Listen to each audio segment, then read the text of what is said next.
Welcome to the Love, Sex, and Leadership podcast, where you can discover simple tantric teachings to embody your true power, awaken your soul's wisdom, and live an inspired life as a natural, intuitive, and heart-centered leader. Welcome, everyone. We're having another epic conversation with a powerful brother here who's made a really big difference in my life, and I'm very excited about this opportunity to dive into the conversation around cock and balls and just what it means to be a man. And I've learned a lot from Bruce. He stepped into my life as a mentor at a time when I was really like, okay, who's not just understanding the concepts in the brain, but who's actually living and breathing this into day-to-day life. And I was at a 6-week mystery school down in Hayden and continue to be a part of that on and off through many years. I haven't been down there in a while, unfortunately, but my heart's still deeply connected to New Zealand. And, you know, there's a magic and a mystery, but yet a really deeply grounded heart that I've always felt when I've been around Bruce and with his presence. And many of you with Raven, also through the Love, Sex, and Freedom podcast, Bruce has been a strong mentor for her as well. So it's really a joy to have you here, this conversation, and to talk about what it means to be a man and what it means to have a cock and ball. So thank you, brother, for showing up today.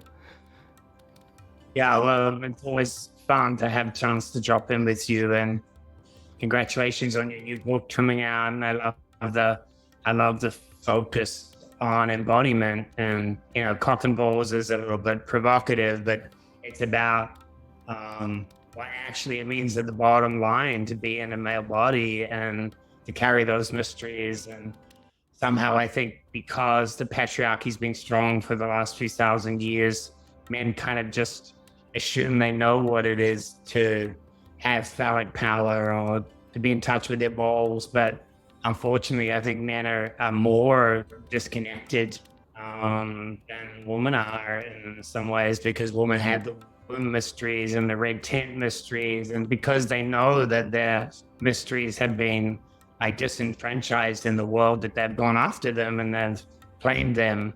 But I think men are kind of so lost that they don't even know that they're lost about those particular mysteries of of what it is to have a cock, and what it is to have erections, and what it is to have speed, and what are the deeper mysteries involved with that.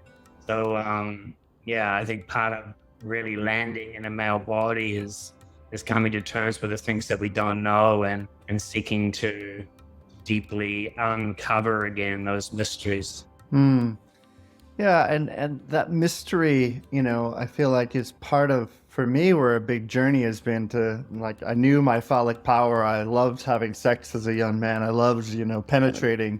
But actually, like, when I deepened into the mystery of, I love to penetrate, but actually being penetrated just by life and learning to be more receptive merged me into a whole world that initially felt very uncomfortable, but it's actually, I feel like, is what supported me to grow and evolve. So I'd love to speak into that a little bit, because I feel like there's an alpha man, but then actually underneath that alpha man tends to be, maybe some own tenderness that he can be quite afraid of as well. Yeah, there's a vulnerability, of course, but then often that vulnerability is then covered over by aggression. So a lot of the bad press that the immature masculines had around rape and forcing itself on the world is often masking a deep inadequacy. And many men have defined themselves, one, by being not feminine, which or has its own polarity problems, but also by not being sexual. A lot of the traditions of our spirituality have been polarized against sexuality specifically. And so masculine sexuality is probably the most demonized and misunderstood on the planet. In fact, you could say we lost our cock back in Egypt when, with Osiris and the phallic mysteries, and we lost our balls in Greece with Uranus being demasculated by Kronos. And men haven't really been able to find them back, at least in a healthy way, because actually part of phallic power is very vulnerable, beyond the forcing the erection of the hard cock on the world. Actually having a hard cock is a really vulnerable thing. Like being erect in the world in flesh is like, there's nowhere to hide. You know, you're out there with your experience and your desire. And I think any man try to overcome that, just the prayer, the vulnerable prayer of an erect cock with some kind of force or pressure or domination, because that vulnerable, that having their genitals on the outside for all the world to see, you know, up. And of course, we've turned that into a kind of mental, spiritual thing. You know, at Haydn used to be a seminary. And the whole idea of seminal, like your book is this seminal work. Hopefully, will be going out and seeding a whole lot of people's minds, which is amazing. But we've often disconnected this concept of seeding and semen from actually the physical correspondence in a male body, which is how to actually have an erection and then how to have seed and balls in a way that's in integrity with your whole being, where your spirituality and your sexuality are deeply linked together. And I think that's edgy work for men. Yeah, the sexuality and spirituality mixed together. And I think a lot of men coming onto this spiritual path who maybe they've come away from their sexual kind of promiscuity or debaucherous nature, and they're like, no, I'm going to put on my white cloak and I'm going to be a spiritual man and I'm going to say all the things I need to say. And, you know, so to speak into that, because, you know, I found myself in that trajectory for a little while, and it was like, oh, I'm not sexual. No, spiritual men aren't sexual. It's like to actually like own that in a healthy way, I think could be confronting a lot because of what society says around, you know, that dark masculine energy and how bad it may be in the world, you know? Yeah, well, I think a lot of men in my generation and yours probably tried to be good men by not being sexual, not being in their balls. So they did their own castration just so that they could be, you know, fit in and not be exercised from the heart. And yet the ball mysteries and the cock mysteries are much deeper than that. They're about bringing the soul and the heart all the way down and grounding it in the body. So maybe a couple of things to say about that is, just like with the yoni and the womb, the yoni are the lesser mysteries and the womb is the deeper mysteries. And the cock, phallic power, is the lesser mysteries, learning actually how to deal with erections, how to not just be run by desire, how to link your erection to your deep core purpose. These are the lesser mysteries. And then you get into the bold mysteries and the seed mystery, which are deeper. So just at the lesser mysteries for a start, you know, part of men really being in their phallic power is knowing how to stand up in the world, you know, not just as a cock, but as a whole being, so that your living word of your purpose is vibrating in the world. I mean, we even have it in politics, the upstanding member from, you know, county shire or whatever, that how to stand up nakedly and vulnerably, not against everything, but for something. You know, for the masculine healthy spirit to come back, there needs to be men that have claimed back their living word, their integrity, that know how to stand up for the life current in them. So those are the phallic mysteries, how to stand up as a man in the world and be who you are, unashamed, whatever comes. But then the ball mysteries are about, then how do you seed? And you could say that this is probably the most important mystery at this time of transition that we're going through, like the seeding of a new civilization from a state of ecstatic union with source. Like that's up, you know, for men and women. It doesn't matter if you're in a male body or you're female, but the capacity to seed the new world is really important. And this is not just about, you know, what many men learn ejaculation mastery, for example. And often they're just learning that to please women, you know, or to be a better sex god, or to survive longer, not use their life force and not waste it in the kind of Eastern methods. But all of these are a long way from the deep mysteries of seed, which are not about pleasing the feminine, and they're not about surviving longer. They're about dying. They're about sacrifice.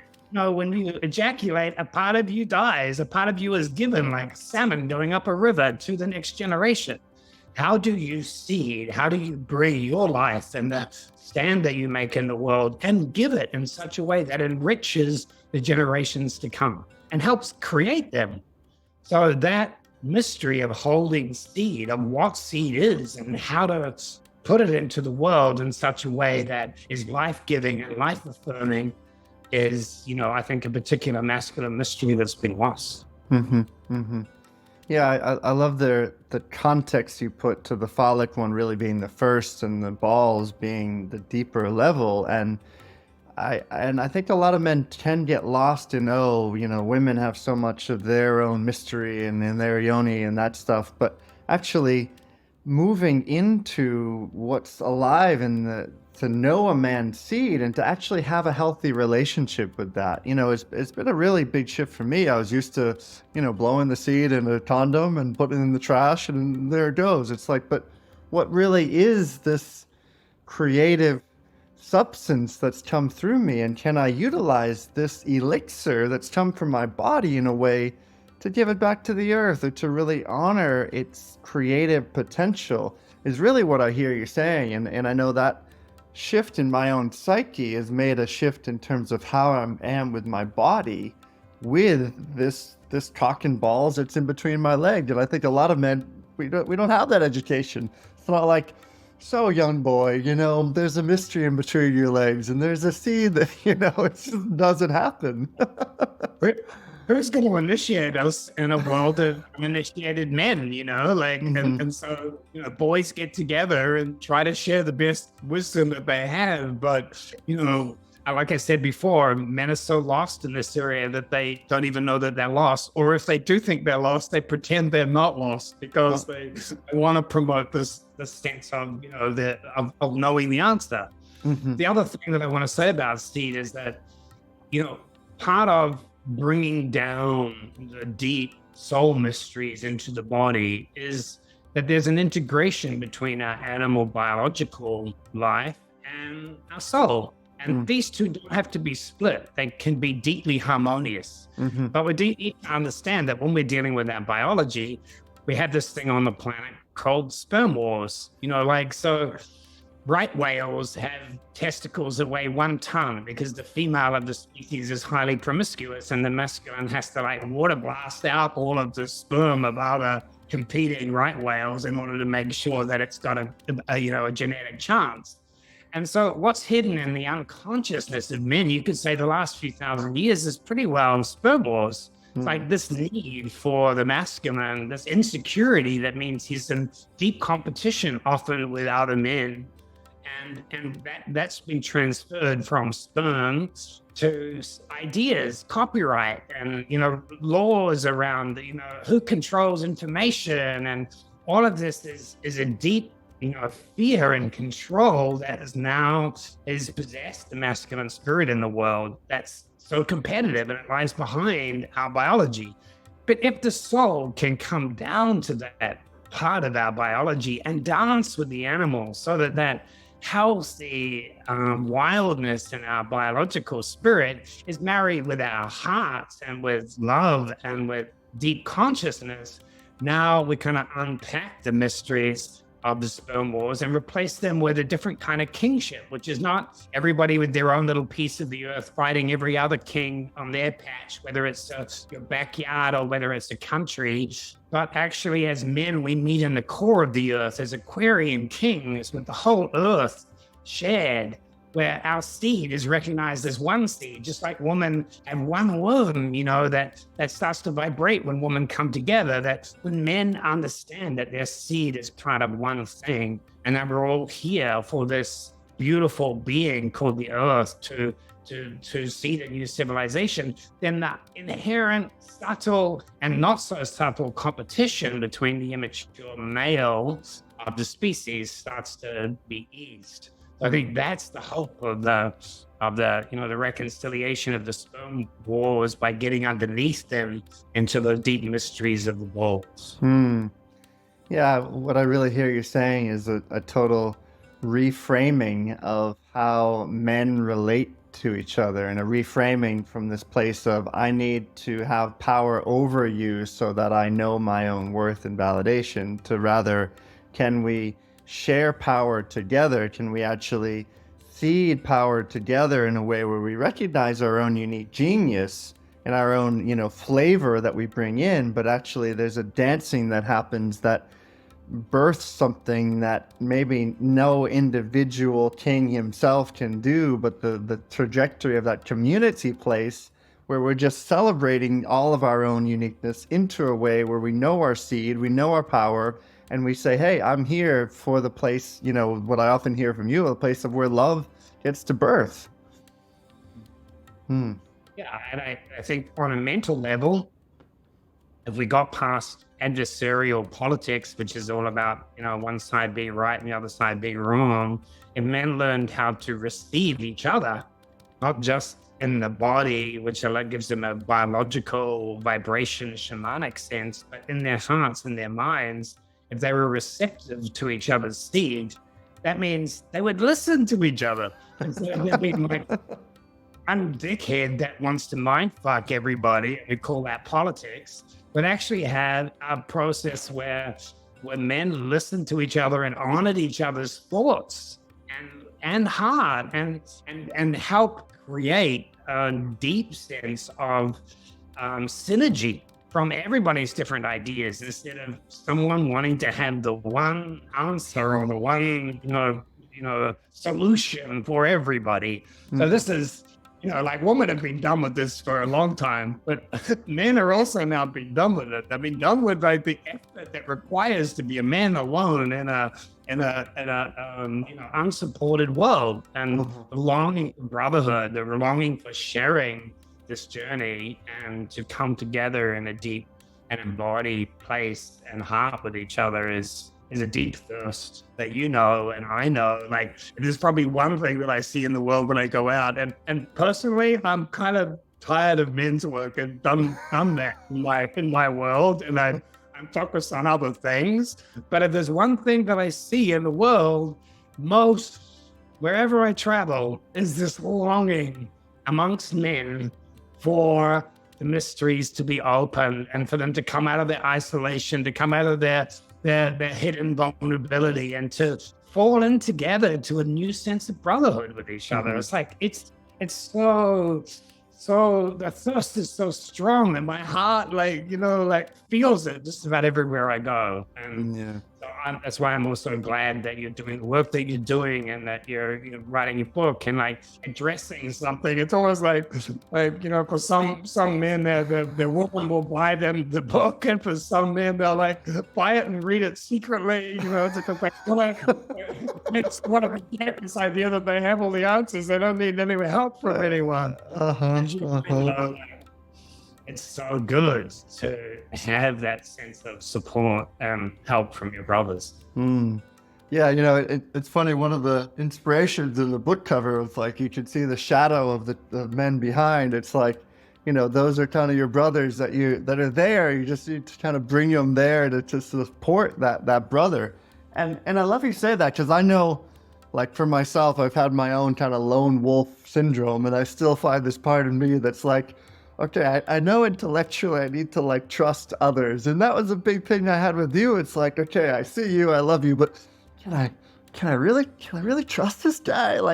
It's a little weird. And then, I remember a moment we shared, and I was I could feel the trust in the heart space that you're holding. And actually, what you were seeding and creating was from a place of not trying to have power over. It was this is me sharing my temple. This is me sharing my life, my wisdom, everything. And it was such a shifting moment to feel that place from an older individual and be wow, you're creating something new. And that impacted me so deeply, because I had never actually felt that level of transparent love from somebody who's been on this planet that longer. And it was that there's a possibility here, and it gave me a seed of possibility that stayed with me to this day. So I just want to thank you, because what you say, you're not just saying it, you fucking embody it. And I my hat's off to you, brother, for that. Thank you. And I love the feeling on the other side of that, of knowing that there's generations that actually are modeling a different relationship with generations. I talked about Greece, where the story and the myth was Kronos castrating Uranus. And so many young men have had to steal their economy from their fathers and from the generation before. They've had to fight for their own kingdom instead of the torch being passed, instead of generosity happening between generations and between men. There's normally a battle, and each generation has to like fight for its freedom and its voice from the one before. And so not only do I feel like there's a deep union coming between men on the planet, but it's becoming between the generations. And so I'm appreciative of that spirit. Beautiful. So I have a question, on your journey and being on this earth, what was a changing moment for you with your own relationship to your sexuality, to your semen, to your cock and balls? Maybe there's a couple of them, but like, was there a moment or two that you had where you're like, oh wow, the conditioning to which I know doesn't necessarily work, and I'm open to receive something different? What did that look like for you, or feel like? So many of those, but I'm going to choose one, which was trying to do it more the traditional masculine way. Like my first journey of trying to ground height, and I did it purely masculine. I did it with my will, what I thought were my balls and my cock and my bravery, and it was like, just stand and die, like, come on, lightning, you hit me. I'm not moving until this thing is landed. I will die on the battlefield if necessary. I downloaded my full masculine power, and it wasn't enough. It wasn't anywhere near enough because my feminine wasn't with me. So it was only when that failed and I came crawling back to the island here, like heartbroken, that this inner voice in my body and my Shakti, and someone said, like, are you done yet? Like, are you done trying to prove that you're a man? Because if you're done, I can help. But if you're not done, then I'm not just going to patch you up and send you off on another crusade. Like, are you totally done? And fortunately, I was so totally done. I had nothing left. That's what it took to break me from that conditioning and pattern of trying to prove my worth as a man, So by failing utterly, then this voice began to like come and dance with me and educate me, and it was the voice of the earth and of my own body and of my shamanic powers and of the feminine side of my being that wanted to come dance with the masculine. Didn't want the masculine to like kill itself in order to show that it was worthy. And then the second time, that manifestation came out of that deep partnership. It came out of my masculine and feminine together, coming together into creation. So that was the sign for me that the stories that I'd tried to model myself on of being pure Shiva, actually don't go anywhere. They're a half story. I'm also full Shakti. And until I developed and balanced that energy in myself instead of seeking it outside of me, then I was never going to come home deeply to my own mistress. I love that you say that, until you knew your own Shakti. One of the chapters in my book is called Awakening the Inner Queen, and I kind of leave that a little bit towards I think it's chapter 7, and it's like mastering masculinity. Most guys don't want to read about the queen, but actually that's such an important piece, so thank you for bringing that in. The place, especially around cock and balls and men sharing power, we talked about, but when it comes to male bodies sharing lovers, like sharing the place of our sexual energy and actually sharing, like, and I could say there's a few lovers that we both have shared. It's like our phallic energy has been inside the same womb. And, I can feel an old story that's like, oh, mine was stronger, but it's like, there's actually a deep, like, beautiful place of that. And I'd love to just hear what some of that journey has been like for you, and the lessons and learnings from both, obviously the masculine that wants to be the strong one, and like the tenderness of that and sharing love from your own feminine as well. yeah, beautiful and terrible,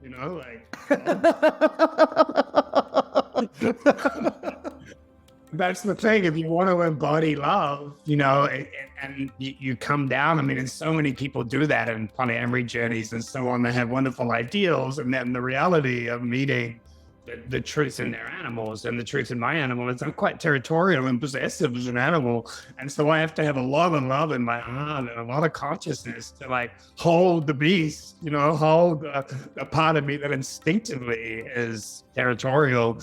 And fortunately, I've had beautiful brothers who I do love and trust so that I'm able to offset that natural instinctive territoriality and be in the deep breathing out. And when I've done that, when I've actually allowed myself to not just manage my reactions, but truly work through them and choose love in those situations, it's been incredibly liberating because I've liberated myself from my own instinctive fears and territoriality by choosing love in those circumstances. The horrible times are when I've tried to convince my animal that it's fine, and my animal's like roaring at its own legs, like not okay with what's happening or why it's happening. But my ideology has tried to like squash that part of me. Like that'd be really hard learnings, but the beautiful ones, I think, come from the deep recognition where there is love and where everybody's cared about and everybody's seen and held, then something truly beautiful can happen. Yeah, and I've felt this firsthand. I mean, I remember sharing an experience with you actually on the island and being there, with Shakara, and I was like, whoa, this is like I could feel a part of my brain that's like there's a lot of like power dynamics here, but actually there wasn't. And what I experienced was just like two brothers meeting in this beautiful space of love, actually celebrating the love that was present. And again, a rewiring for my own body and being to feel that place to say, oh, wow, like I can feel and know my brother is bringing love to somebody I love as well. And I'm only going to celebrate that. And anything else that's getting in the way of that is just all of the own shit that gets in the way. And to actually be an embodiment of love was such a powerful example to say, wow, I can share this and still be territorial. Because I felt, especially the last couple of years with Raven, it was like, we're very monogamous, and like I could be okay with her running energy, and the same thing with me. But like, I wasn't really didn't want other penetration happening with other men, and neither did she, because she's very much the same. So. Yeah, I see both sides, and I can also see the place where, because of men's inability with being with their sexual energy, the polyamory world just gets often quite messy inside of all that. Yeah, well, in particular, I see men suffer in their feminine, like they might be in their masculine following their desires, but often the feminine part in a man that longs for the one, that longs to like matter deeply to someone and has kind of been overridden for the sake of, their desires, can be excruciating to feel in your brothers, and anyone. So I feel like anyone on that journey really needs to be in touch with their whole being on the journey, or else they learn the hard way. And I feel like you need to be very secure in your own relationship with yourself in order to genuinely share lovers with other beings. You need to have a deep sense of knowing your own value and worth as a being. Otherwise, you just mask those inadequacies. And then you don't come into your cock and balls. I think one of the things that women really want, and the feminine in general wants, is they want to be ravished by men who are fully here. They don't want to just be spiritualized. The love and light guy is great, but they want love, light, and power. They want physical, embodied, masculine energy that can penetrate them and ravish them. And you can't do that unless you have got in touch with that part of your animal and married it to the loving part of your soul. Yeah, and that line of the ravishing masculine, I think for so many men almost they're afraid of it because, as you said so beautifully, that marriage between the soul and the animal, it's like the animal gets to play and then everything, consciousness goes out the window. And then consciousness comes back in, and it's like, well, whoa, what are we doing here anyways? What's going on? So that like marrying place where a man's actual true ravishing nature can be there is confronting. Again, I know for myself, when I was really like had full permission to bring the ravishing self, I remember my body was like, wow, this is a lot of energy. And of course, we're afraid. We're rightly afraid. The whole world is afraid of dark masculine energy breaking out. But repressing it doesn't help. It just builds up in the shadow.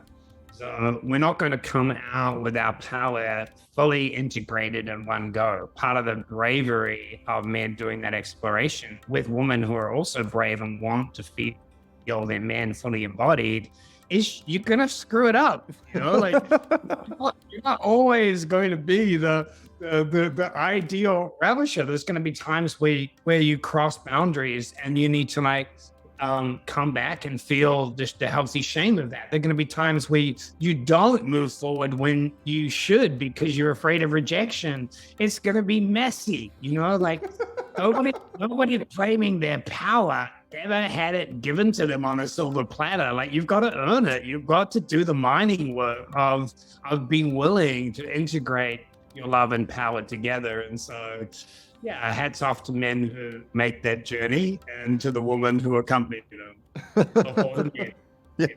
On our image.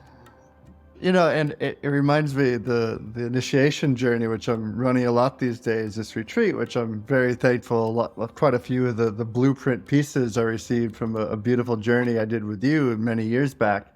And one of the temples I take the men into, we talked about, you know, the dark masculine, and I can watch these minds going like, but how do I do this? Like the mind trying to figure out the embodiment inside of the animal, like trying to discern what's the right way of doing this and how's the wrong way. And oh my God. And like the permission field that you just said with that, it's going to be messy at times. And that actually, and I felt this again for myself, that's actually where the synthesis and like the complementary integration happens when the messiness is allowed. And also, you know, men have to know that there is a deep to the whole COVID thing. You can just see on the world at the moment, the danger of mind trying to dominate matter, whether it's war against nature or whether it's repression of our sexuality, whatever it is, instead of being in partnership.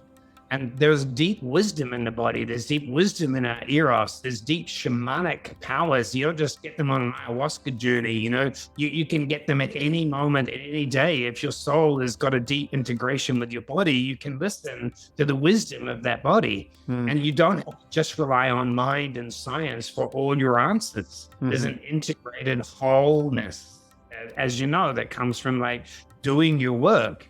And, you know, I really wish men were equipped and helped to do a whole body wisdom rather than just mind. Whole body wisdom. Yeah, it's kind of what I take people through in this book is like getting rid of the story and then mastering the mind and then finding the emotional body. And then at the end, it's like, okay, so I know who I am. And then we get to wake up into the purpose of our soul that's here. And that's really stepping forth. And I know the soul piece is really quite strong in the work that you're showing up as. And, you know, as we're kind of bringing this towards completion, I'd love to just hear that integrative, like birthing of the soul that is quite inspiring. And I know a lot of the reason that you're showing up and doing the work you're doing, but just people that are listening, like how can, if they've had a taste or a moment where maybe there's been a voice of the soul, how is it that this integration between animal and consciousness that we're talking about can start to just open its like feathers and open its wings into the man's life to actually make a difference for him? Yeah, well, I feel like the ticket into really doing your soul work is to do your masculine, feminine work and to do your consciousness embodiment work, that kind of cross. And so personal development work is often about really helping your polarities come into union. Instead of playing them out in the outer, see the outer as a mirror, and do your inner work. So your masculine and feminine come together, your animal and your consciousness come together. Then the soul, which is behind that, can begin to emerge healthily. So I call the soul the hermaphroditic winged dragon, that it's a union of male and female. It's a union of consciousness and body. The soul can play in all of those dimensions. And the reason that that's important is not just so that your soul emerges and you have a fulfilling life and you fulfill your soul purpose and all of those things, is that our souls are part of the one soul of earth, which is not just humanity, which is all of the kingdoms of nature. So the microcosm of each individual giving authority and sovereignty and synergy to all levels of our being is reflected in the outside by being open to the soul of the world flowing through us, so that we're informed by what's going on the planet as a whole. We all know that we actually have to meet the crises that are ahead of us as one whole being in love, not just as 8 billion separate selves trying to control each other in the world around us, that we actually have to do our soul work now because the state of the world demands it. So then your soul, your integration becomes a place that you can listen to the soul of the world, to the energy that's behind all things, that's in nature, that's transcendent to nature, that's trying to birth a new civilization. So that's the thing that most interests me. And I feel like a lot of people have been called to their soul work now because of the collective crisis. They're feeling it in their hearts. They're feeling a calling. They're feeling it in mental health. They're feeling in not feeling satisfied with the way that they are. They're feeling it in this urge to be free. All of this is the soul calling us. And so I feel like taking those steps where we know how to take them, and the things that most matter to people, like their relationships with each other and the work that they do and their relationship with their body, it's all a beautiful Trojan horse that helps each individual start to awaken to the deeper mysteries that are just there waiting for our attention. Yeah, beautiful. Beautifully said. Thank you. And so if people want to journey deeper with you and discover more of the mysteries and the wisdom of, with Bruce and what you're creating with Haydn, where is it that they can specifically find you? I've been ejaculating into the world for a while now, so there's a lot of stuff on why, a lot of videos, a lot of writings and so on, that my seed is out there in the world. In terms of Haydn, there's a website they could connect with. And Haydn was an attempt to really bring mystery school culture back. And not just landing in Haydn now, but all over the world, many temples are landing. But if anyone is interested deeply in their soul work, then haydntemple.org is a good place to start. Beautiful, beautiful. And I highly recommend it. It shifted and changed my life in so many beautiful ways. So I appreciate you, brother. Thank you for your courage to listen, your courage to take action, and to really show up as an embodied being who is birthing love and who knows love and is just supporting so many of those around you to remember the love inside. And there's a lot of bravety, there's a lot of strength that you bring in, and it's a strength that is felt deeply, not just in a power way, but in a place that lands deeply in my heart. And it's landed in my heart since you've entered my life. And I reflected a few times when we first met. We talked about sailing for a couple hours together, and it was just like, two bros. And I'm like, he's got some good things to say as well. He's pretty cool. Well, it's great when soul companion also meets personal friendship. And I love that new word that I just heard you coin, bravety. Bravety is like a combination of courage and gratitude. Absolutely. I'll take it. As always, it's been great just hanging with you and having a chat about things that matter. So all the best, brother. And I hope your book reaches many minds and hearts and cocks and balls. Absolutely. Thank you, bro.